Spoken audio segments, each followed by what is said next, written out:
Bonjour, bonjour, bonsoir, bonsoir, na balandinyo soya.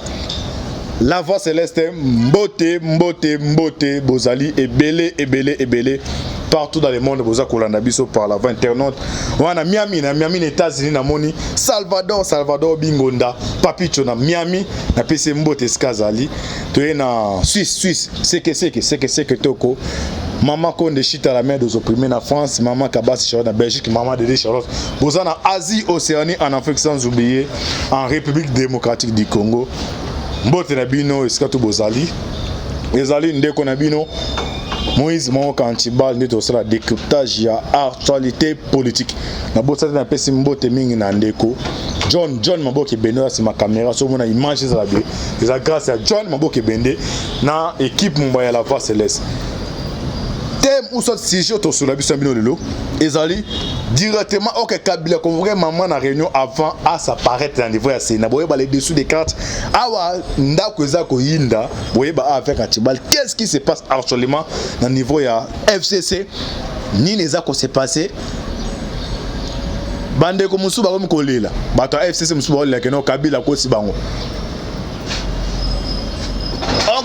Tu comprendre tu no moni bande comme ça FCC batikala kiwana ba obéi na kabebe que non selon bango kabeso il y a un accord tozonga pouvoir en 2023 on a vraiment fait na tout mais et c'est na papa papa mikolo des responsables ba musu wa mbenga baza ba professeur à l'université ni ba se laisser téléguider par un jeune homme là au parti dans no benga bonhomme pas to finir bonhomme c'est to bo finir bonhomme ba c'est OK conseil ba que non ande ça tozonga la pouvoir en 2023 parce que Zambe Koti monte Koti na Zamba boye ba reno maman na reno kotaki boye ba le dessous des cartes avec Antibal boye besika makabeza leli tozo kende wapi tokosuke la wapi boki ba conteneur ba kangi na niveau ya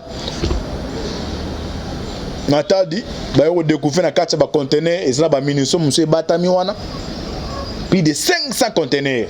Donc pour l'instant, Mouto Kabila a poni à travailler sur le plan expertisé à Bédachou.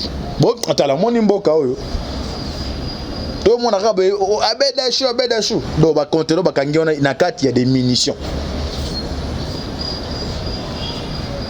Mais déjà service à Libanda pas c'est là que c'est sauver régime en place. Les services il y a renseignement extérieur. Les puissants en cas ba saisir en on découvrir ba munitions bon. Comme les banquette, tu éviter c'est pas Mukolo regarde les olives.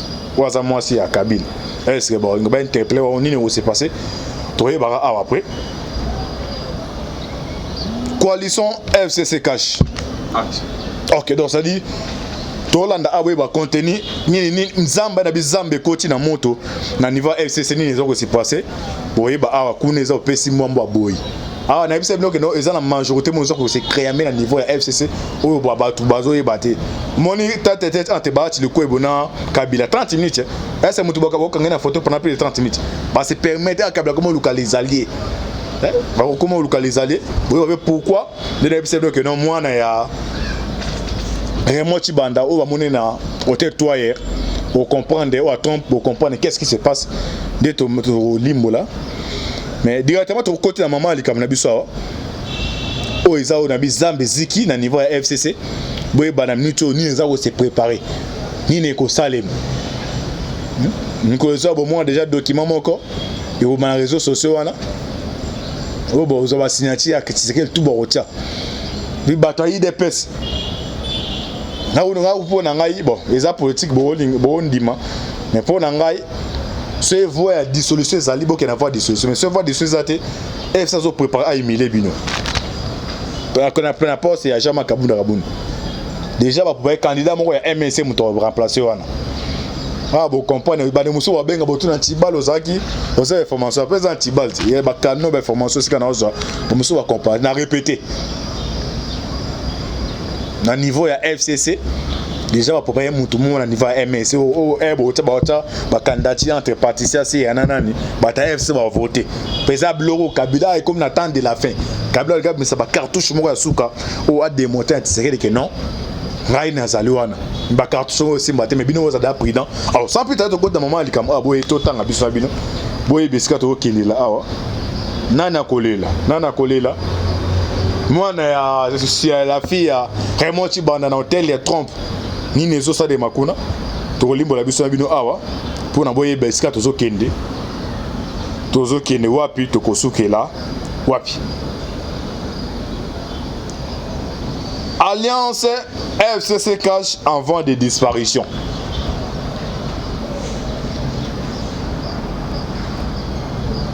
L'Alliance FCC cache en voie de disparition.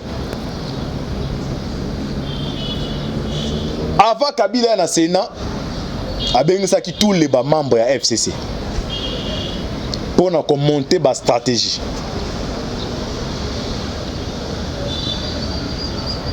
Boyoki DG à OGFM l'air bakangié atangi kombo ya donc financer muta financer na OGFM ngetolo ne na les missions il est maintenant aux arrêts ba kopé ça ba révélation chaque mois ba débloquer ka moyena 2,5 millions de dollars pa pesa kana nemi. Et puis il y a une crise hein. C'est long bangombo on la pesa ka mutase en rosa Kabila. Mais bon ah ngai fui de façon il mambonge comme raté. Talo baté. Wa bande watu monga tuna bioza oza na muta SCC pendant nos opérations ba information bangowe avec des pressions aussi aux antibal. Aux antibal. Na répété au frère moi si na yo bazana ndako azali petite sœur ya Némi Milana. Passer à Saïba, c'est passer à Saïba, on a c'est Saïba. Moi si naé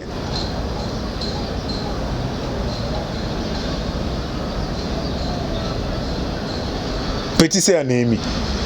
Alors chaque mois, ce que tout n'a souhaité au frère moi. Ah boy ben on conteneur réunion pour comprendre ni les akoya. Tout le bateau dans la carte au frère moi chaque mois côté à Kabila à 2,5 millions. Ce qu'on y a bien sur côté à 2,5 millions. Oh, j'ai fait un coach à combien? Par moment, on a 2,5 millions de ça en autorité morale. Baï baka combien? Mais à travers la réunion de beaucoup comprendre ce que ma Kabila. Tout le bateau.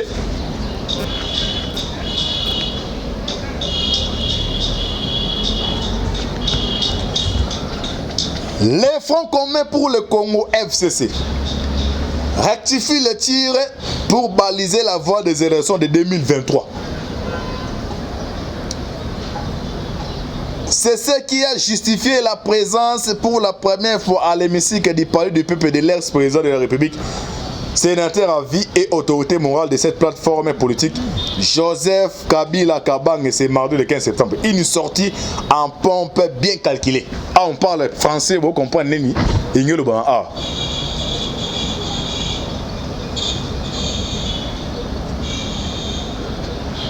Pour l'instant, dissolution, ils ont passe.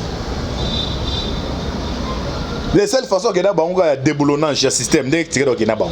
Parce que côté à calcul, nous avons FCC, nous avons Tanzanie. Baïbi, que nous sommes comme en 2023. Constitution article 70.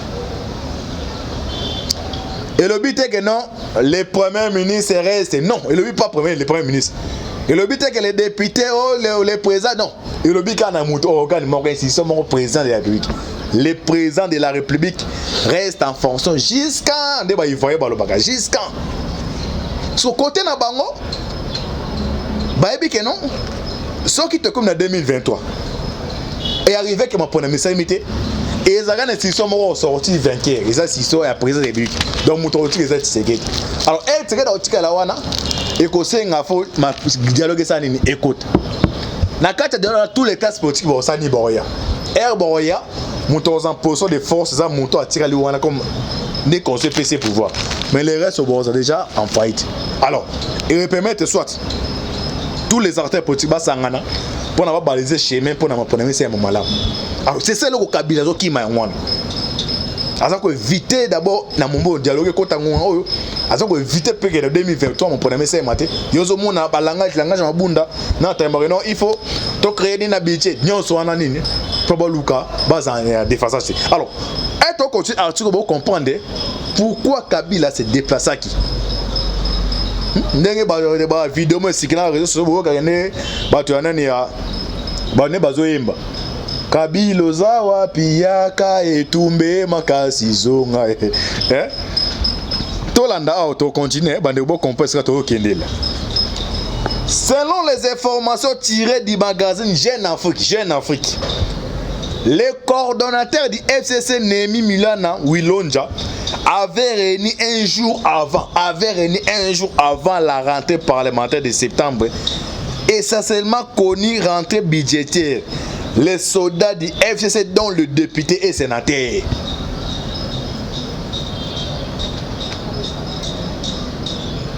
Bakoutani quelque part, tous les députés, tous les sénateurs, il y a fonds commun pour le Congo. Sous ordre d'Anani, il y a Kabila, pardon, Bengi Yemei.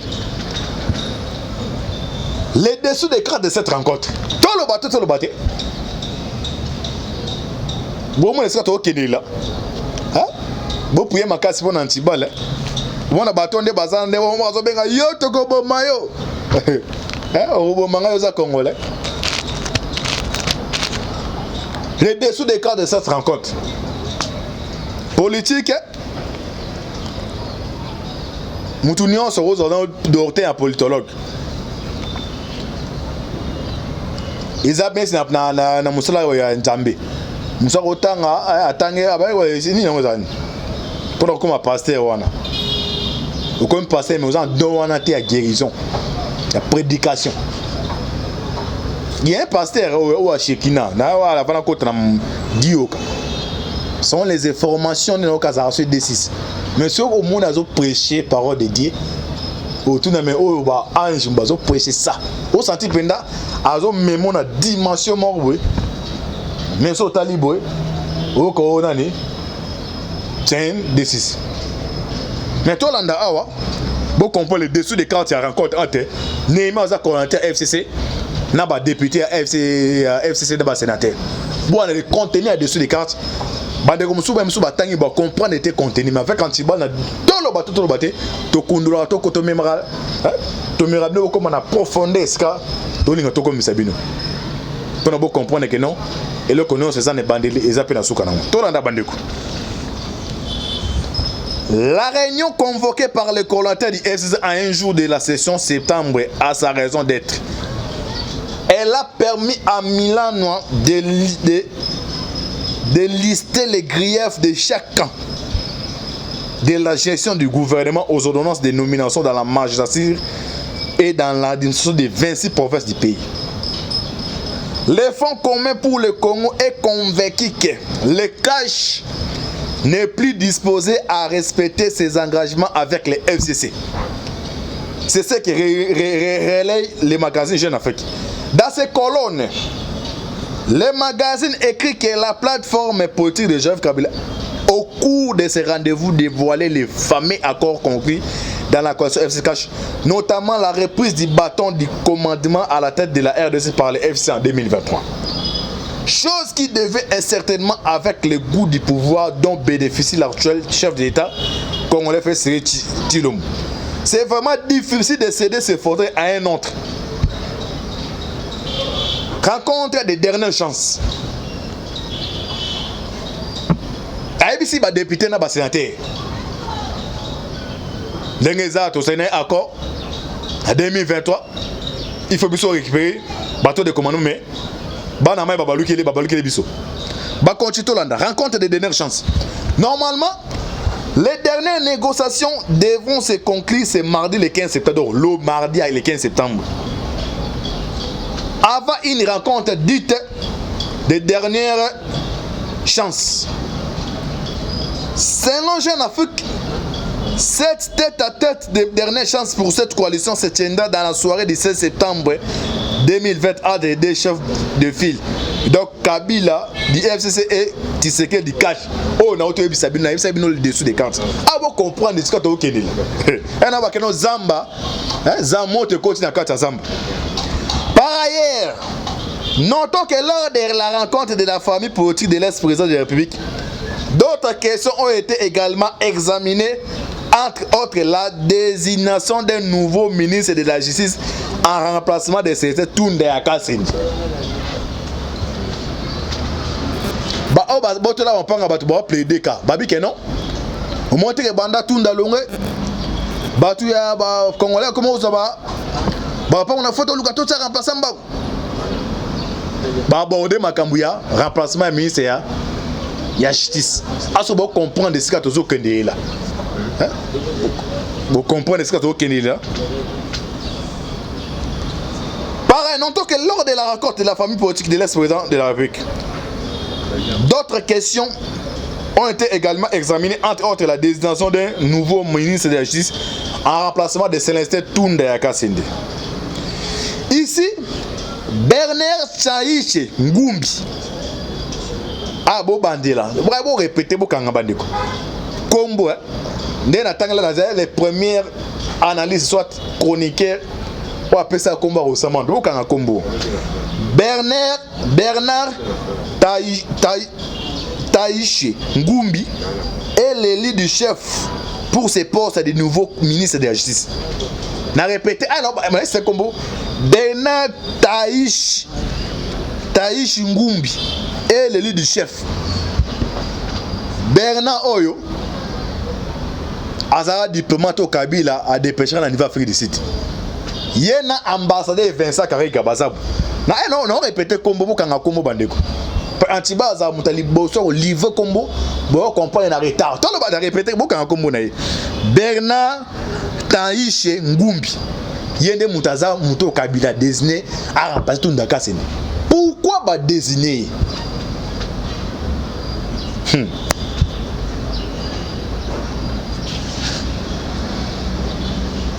Tolimbo la awa. Na répéter beaucoup en combo Bernard Taïchi Ngumbi. N'habite na dans ce nom beaucoup en combo. To continue. Beaucoup en combo na bandeko bolana. Beaucoup en combo na. En outre, les fonds communs pour le Congo qui détient la majorité au Parlement ne se montrent pas favorables au prochain congrès en vie. Et c'est pour empêcher les 3 nouveaux juges nommés par le président de la République de prêter serment. Donc, première conclusion, Bazi, Mabunda, Tamemamba, sénateur, député FCC, congrès et Koko Tate, pour na 2 juges au tiré de nommer va prêter serment. Ah bon, comprendre ça, tout là.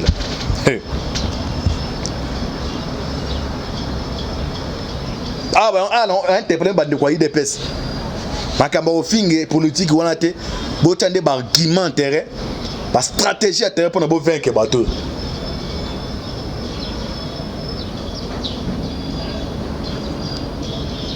C'est pour empêcher les 3 nouveaux juges nommés par le président de la République de prêter serment. Apparemment, l'avenir de la Constitution FCCH est en jeu et devient incertain. Affaire à suivre. Cette rencontre avait principalement pour objectif de faire les points sur les négociations de l'Alliance FCCH, soit examiner l'avenir de cette coalition. C'est-à-dire tabler sur des discussions pilotées par une commission mise en place en minutes censée aplanir les différences qui fragilisent de plus en plus la coalition FCC cash. Nazong est-ce que la moto Richard Bernard par de Bernard Taïchi wana. Il y a une mission moko. Na yebi semeno kala kati ya plateau ou ya la voie céleste. Pardon, il y a la voie céleste. Chaque jour, ambassadeur Karega bat la conversation téléphonique en de 2 heures à 3 heures du temps. Nani Oaza ministre de décentralisation nani Roubé Oaza sur Roubé. Alors une occasion que étonné Azarias Azali ministre congolais.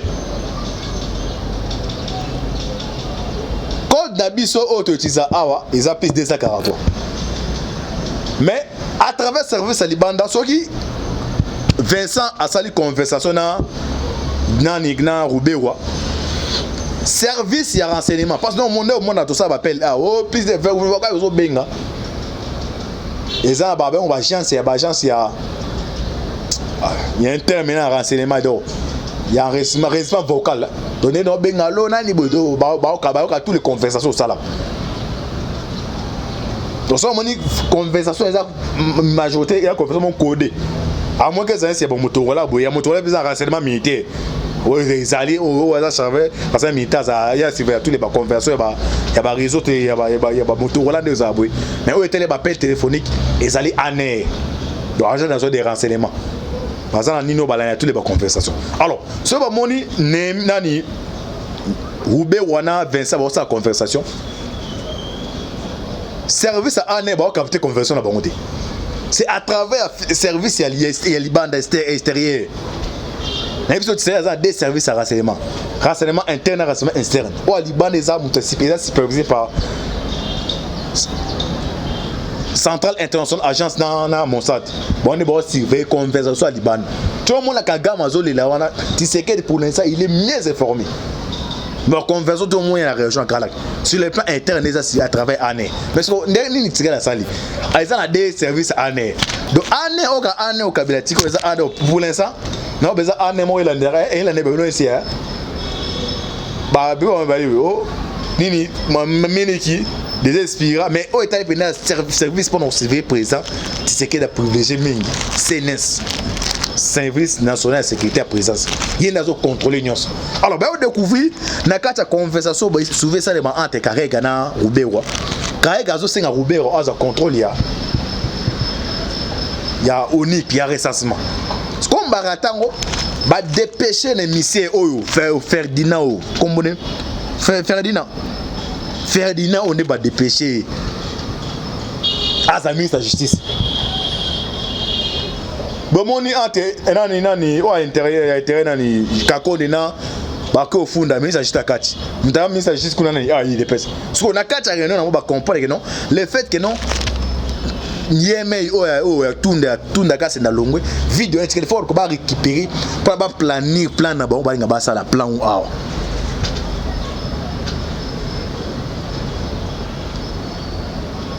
Na osenga na bandeko baza tout autour mo konja mboka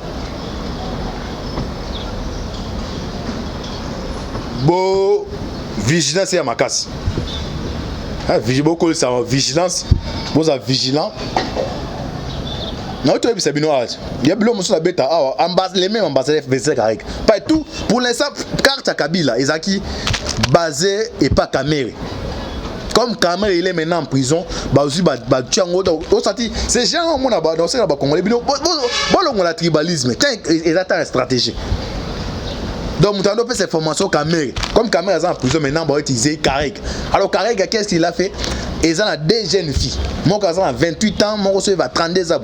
Moi qu'on a Luka moi tout dans Tiba bilozo oloba na Luka ba comme na bon na baza déjà ba comme je joue pas des confinés baza basé dans l'ambassade ya Rwanda chaque 21h 22h et on sait que ba concert c'est que dit boza vigilant baza souvent baza la mingi na hôtel Nino hôtel du Fleuve et sera batable so ils achètent des champagnes chers au cas où Laurent paye $100 ils achètent ça ba fandi pour ni ba Luka ba draguer et puis les mêmes les lieux aussi souvent avec un ba proche c'est que boza ni boya.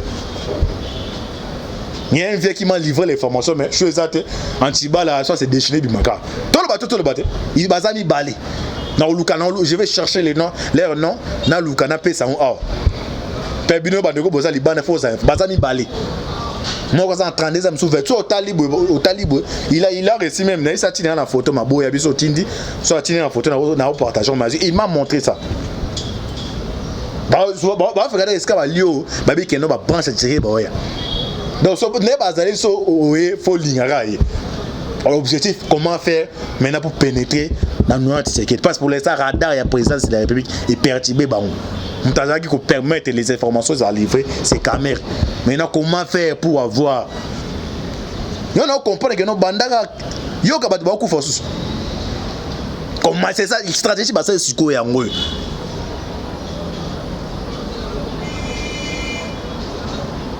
Kabila a trois réseaux, trois réseaux à travers, trois réseaux. Réseau à Libanda, réseau à Kati, réseau Moussou ya ba Congolais. Réseau ba Congolais de monde à la télévision, ba mandaté, mais réseau à Kati, c'est réseau ba nos travailleurs présents. Bah tous les appareils sécurité nyons. tindo moni o amour du JR wana nem se no amour JR nani identité Christian azal des gazo que non ah de toza mon connait ça nani tiseket il y a un plein bande au salim les tout derniers cartouches né à Libanda moi ça les entre les triangle bazami ça ye James Kabaye Kagame 3 wana yozo mona na yebe tous bo comparer pour yozo mona na niveau ya web center ba comparer que non les seules façons ya partenaire entre la RDC na les États-Unis ils en bon terme accord on est auto c'est partenaire privé ça il faut d'abord Kagame a écarté so que beti web center au coach au moins déjà il y a 3 candidats na niveau ya web center on va proposer ba Lukaba passer Kagame mais na catch wana Kagame a préféré au cas où le lot il n'est pas là à James Kabaye mais les Américains va James il y a une femme une maman là. Le monde qui va tenter qu'autant on est piraté, l'occasion comboné. Non, même si non répéter comboné. Beaucoup en abandé. Nous sommes bien à tout n'antibal. Bablo aux naïbits beaucoup en comboné. Naïbits beaucoup en comboné wana. Combango zera. Beaucoup en combo. Naïbits non insister. Bernard Taïch Ngumbi. Bernard Taïch Ngumbi beaucoup en combo wana. Naïbits non le bon. On est ces gens là basali. Besoin de mais tout la biologie ami bandinga ya kaiboy aye moko boy abando panja na panja ce qu'on sait que ne bazali stratégie na bango ngwana ba aye ne so aye moko e bino bo tirer bo tirer sérieux e nga pénétrer ce que ami panjani o panja o panja 100 bino bo mika moto bo mais ba panjani bazingyo ba c'est ça plan na wonde ba beti wana. Nous sommes les États-Unis a décidé que non. C'est par exemple à Liboso. Non, le Salimate Banda, histoire était Banda, ok non. À la veille, l'autre en septembre, octobre, novembre. À la veille, les 4 novembre, des présidents pour la maison aux États-Unis. C'est pour la toute première fois, on a niveau à la Maison Blanche, avant pour Nami. Les présidents américains convoqués, les présidents africains. Pourquoi convoquer bon? Et puis moi, sur Nani. Oya remoti banda na ni trompe-toi et on a hôtel on a que ça ni bon qui va remercier c'est la réseau sur que non remoti banda ah ba kuta na matin faire vidéoconférence bébé ça où s'est passé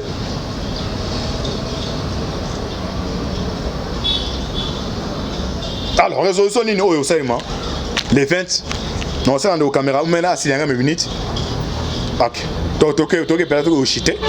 les 20 pendant le chité sommet Zali na sommet na boki les ari donc ils ont sommet la dernière chance à passer na Kagame na Museveni Kagame avec Museveni no bayate penser sommet mon stratégie pour na bon ba reporter directement les États-Unis a réagi après hors de que nos forces africaines avant tout ça moi c'est tombé ça et pénétrer dans le est alors force Zoya il y a un mandat to ya MONUSCO résolution mandat moi retraquer alors ya retraquer pour l'instant Rwanda zo vivre là-bas coltan na biso vous savez pas comprendre directement au moni là de to ba Burundi c'est Museveni boki lobby a tinaki nani ambassadeur ko luka mama tumbaziza non toroya pourquoi ba ngaye njamba batela bino so templement toroya ko pesa le dessous des cartes to le bateau to limbola e kunda pena kati ya muzindo o to ko limbola les stratagèmes c'est pas externe c'est pas interne o ezako se préparer mon salement